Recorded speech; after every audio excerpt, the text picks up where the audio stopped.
নমস্কাৰ বন্ধুসকল, মই পংকজে বৰ্ণিল মিক্সলৈ পুনৰবাৰ স্বাগতম জনাইছোঁ। ভৱিষ্যতে এনে ধৰণৰ ভিডিঅ'সমূহ পাই থাকিবলৈ চেনেলটো ছাবস্ক্ৰাইব কৰি কাষত থকা বেল আইকনটো দবাই দিব। আন্তঃৰাষ্ট্ৰীয় ক্ৰিকেটত দেখা নাপাব ভাৰতীয় ক্ৰিকেট দলৰ 2 তাৰকা ক্ৰিকেটাৰক।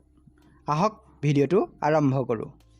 সকলো জল্পনা কল্পনা অন্ত পেলাই কোটি কোটি ক্ৰিকেট অনুৰাগীক হতাশ কৰি ভাৰতীয় ক্ৰিকেট দলৰ কেপ্টেইন কুলখ্যাত হেলিকপ্টাৰ শ্বটৰ বাবে বিখ্যাত সৰ্বকালৰ সৰ্বশ্ৰেষ্ঠ অধিনায়ক মহেন্দ্ৰ সিং ধোনীয়ে আন্তঃৰাষ্ট্ৰীয় ক্ৰিকেটৰ পৰা অৱসৰ ল'লে।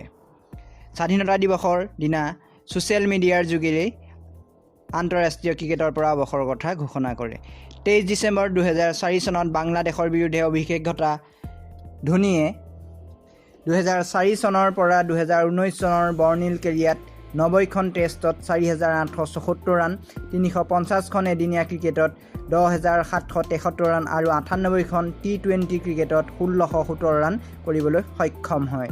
2007 চনৰ পৰা 2016 চনলৈকে এদিনীয়া আৰু 2008 চনৰ পৰা 2014 চনলৈকে টেষ্ট ক্ৰিকেটক ভাৰতীয় দলক নেতৃত্ব দি দুটাকৈ বিশ্ববিজয়ী খিতাপ দখল কৰাৰ লগতে আন কেইবাটাও চেম্পিয়ন হ'বলৈ সক্ষম হৈছিল। ধোনীৰ অৱসৰে কোটি কোটি ক্ৰিকেট অনুৰাগীক হতাশ কৰি পেলাইছে।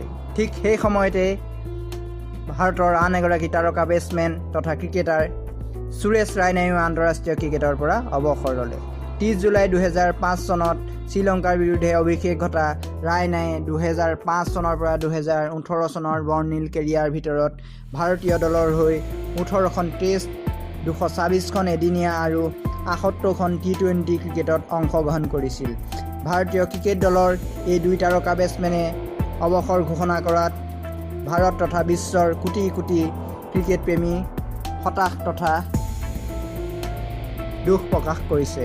অৱশ্যে দুয়োজনকে ঘৰুৱা তথা আন্তঃৰাষ্ট্ৰীয় ক্ৰিকেটত দেখা নাপালেও IPLত দেখা পোৱা যাব। ধন্যবাদ।